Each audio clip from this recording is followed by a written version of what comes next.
strong organization from Mark Murphy, the club president, to Ted Thompson. It's 2012. Aaron Rodgers and the Packers have just beaten the Cardinals to improve to 6-3 on the year. But that's not where our story takes place. It takes place later that evening, where CBS is airing an episode of 60 Minutes. The last 10 minutes of the episode is a segment on Rodgers. It's a quick bio on his rise to elite QB in the NFL. But what it lacks in size, it has more than made up for in NFL championships. Maybe that's why quarterback Aaron Rodgers seems made for Green Bay.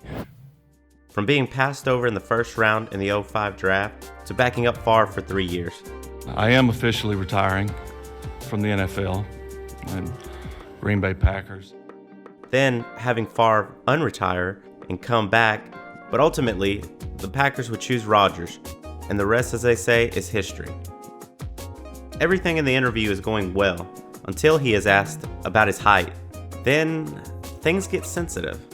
You are 6'2", which most people would consider pretty tall, but you're sensitive about that.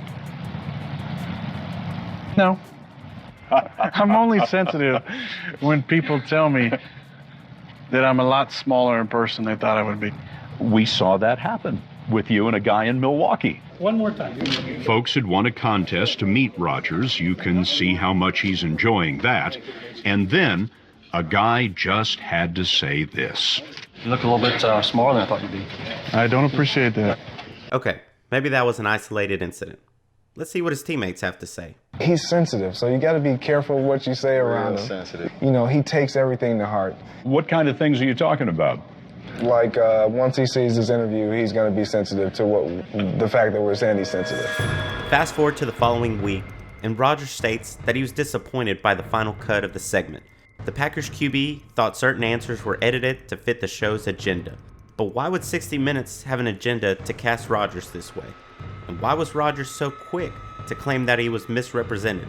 Did Rodgers have a bad experience with the media leading up to this point? Let's have a look.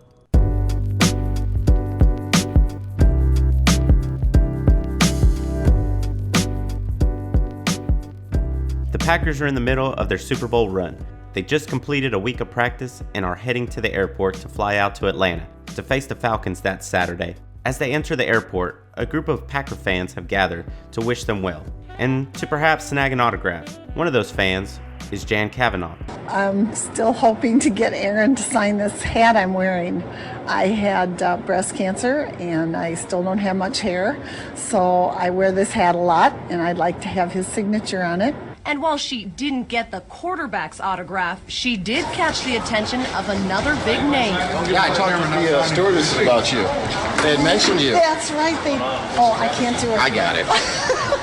Thank you so much. So you've been waiting here for a while. I got Clay Matthews, which I'm very excited about. So, as you can see, Rodgers walks right past her. Not a good look for Rodgers. And the press picks up on the story and runs with it, saying Rodgers denied a cancer patient. There's only one problem with this. That's not what happened. Here, have a look. Controversy tonight surrounding Packers quarterback Aaron Rodgers. Social media and some commentators blasted Rodgers after rumors spread that he gave a cancer survivor the cold shoulder. New at 6, 12 News' Mike Anderson gets the real story from the survivor herself. You watch the tape and make the call. Is quarterback Aaron Rodgers rude and disrespectful to an autograph seeker as he leaves to board a plane for Atlanta? He's going to go up and catch the plane, guys. Okay, freeze the tape. The autograph seeker is Jan Kavanaugh, a cancer patient, an avid Packer fan. Okay, keep rolling. While Rodgers kept walking, some other players took great pleasure in signing. Clay Matthews went out of his way. A rumor took off like a rocket around the league that Rodgers had spurned a cancer survivor, and it carried over into this morning's radio talk show. Cross-country people are seeing this video. They're saying, Aaron Rodgers, what a jerk. How could he do that? The woman's clearly a survivor. She's got no hair. She's in pink. She just wants an autograph. She stood in front of him, and he practically bowled her over. That's exactly the kind of stuff they were saying. And as it turns out, they were wrong. And we're getting the facts now from the fan herself. I was terribly upset this morning because I did not realize what was online and opened up my email when I can't sleep and get up early and was just shocked. As it turns out, Rodgers was just in a hurry to get on the plane, and besides, he had just signed some things for Miss Kavanaugh and spent time talking with her the week before. She was just going for a bonus. And when I got this pink jersey from my husband for Christmas, I wanted to have Aaron sign it, and the cap came from my sister-in-law, who's a Viking fan, but when I lost my hair, she sent it over, and I said to her, I'm going to get Aaron to sign it. She says this is totally not a big deal, and she doesn't want anybody feeling sorry for her because she's a cancer survivor. She wants everybody cheering for the Pack because we've got big business to take care of this weekend. Mike Anderson, WISN 12 News. Now, I do believe this is probably the main reason Rodgers got so mad with the 60 Minutes piece. He already had a bad experience with the media trying to portray him in a certain way when it wasn't the case. After this is reported, 60 Minutes producer Jeff Fager responded. Aaron Rodgers was never taken out of context, and most anybody portrayed as he was on 60 Minutes would have been flattered by the story, said Fager.